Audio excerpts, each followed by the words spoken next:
In connection with developing curriculum for any grade level, we were looking at how the diagnosis for curriculum development is being done.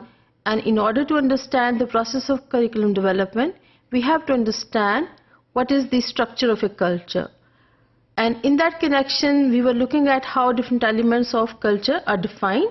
So the first element what we looked at was the universal.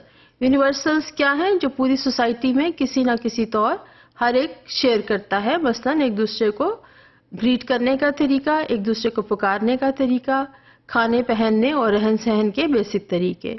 Speciality کیا ہے؟ Speciality وہ خاصیت ہے یا وہ element ہے کسی بھی کلچر کا جو ہم آکوپیشن اور مختلف سوشل پوزیشنز کی بیسس پر گروپ کرتے ہیں. آکوپیشنل نیچر میں انڈسٹری بھی ہو سکتی ہے, میڈیسن بھی ہو سکتی ہے, انجینئرنگ اور ایجوکیشن. سو ہر طرح سے یہاں پر مختلف قسم کے پروفیشنز کا ذکر کیا جاتا ہے. اسپیشلٹیز جو لوگوں کی سوشل پوزیشنز کی بنیاد پر ہوں, جہاں پر آپ کہتے ہیں کہ کہیں کا یونین کونسل کا ممبر کون ہوگا, کس بیسس پر ہوگا, اور یہ کون سی پوزیشن ہے جو سوسائٹی میں گین کی جاتی ہے کسی بھی انڈیویجول سے, اور اس کی سوچ کا کیا طریقہ ہے.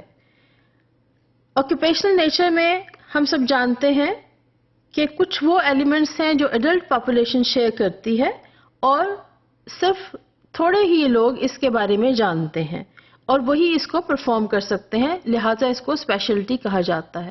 مثلاً انڈسٹری میں اگر آپ دیکھیں تو آپ کو پتہ چلے گا کہ وہاں پر مختلف طرح کے انجینئرس ہوتے ہیں. کوئی میکینیکل ہے, کوئی الیکٹریکل میں خاصیت رکھتا ہے اور کوئی دوسرے شعبوں میں عبور حاصل کرتا ہے. Now, اسی بیسس پر تمام سوسائٹی کو ڈیوائڈ کر دیا جاتا ہے اور اسی کی بیسس پر نالج اور سکلز کو ڈیفائن کیا جاتا ہے کہ کسی بھی کلچر میں کون سے سکلز اور نالج ہونا چاہیے. لہٰذا ساری پاپولیشن کو اس کے بارے میں معلوم نہیں ہوگا.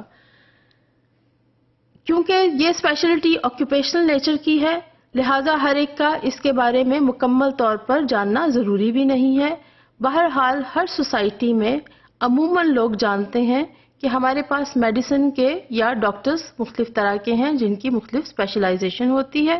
بالکل اسی طرح سے ٹیچنگ پروفیشن میں آپ جانتے ہیں کہ کچھ اساتذہ میتھمیٹکس پڑھا سکتے ہیں, کچھ اساتذہ سائنس یا کمپیوٹر میں اپنا ماہر ہوتے ہیں. اسی بنیاد پر سوسائٹی کو تقسیم کر دیا جاتا ہے. اسی آکوپیشنل نیچر کی بنا پر ہمیں یہ معلوم پڑتا ہے کہ ہمیں کون سا نالج اور کون سا اسکل اپنے کریکولم میں شامل کرنا ہے جو بچوں کو نہ تو صرف ان پیشوں کے بارے میں بتائے گا بلکہ وہ بڑے ہو کر اپنے لیے کسی خاص پروفیشن کو آئیڈینٹیفائی بھی کر سکتے ہیں. کیونکہ آکوپیشنل نیچر یا ووکیشنل نیچر اسپیشلٹی میں ڈویژن آف لیبر بہت زیادہ کاؤنٹ کرتی ہے, اور آپ جانتے ہیں کہ کچھ ایکسپرٹیز ایسی ہیں جو صرف ویمن میں ہوں گی اور کچھ ایکسپرٹیز ایسی ہیں جو مین میں ہوں گی. ایک گھرداری یا کچن کو چلانے کا کام آپ کی خواتین کو زیادہ معلوم ہوگا, گو کہ مرد بھی یہ کام کر سکتے ہیں, لیکن ہمیں یہ پتا ہے کہ ہمارے معاشرے میں ڈویژن آف لیبر اس طرح سے ہے.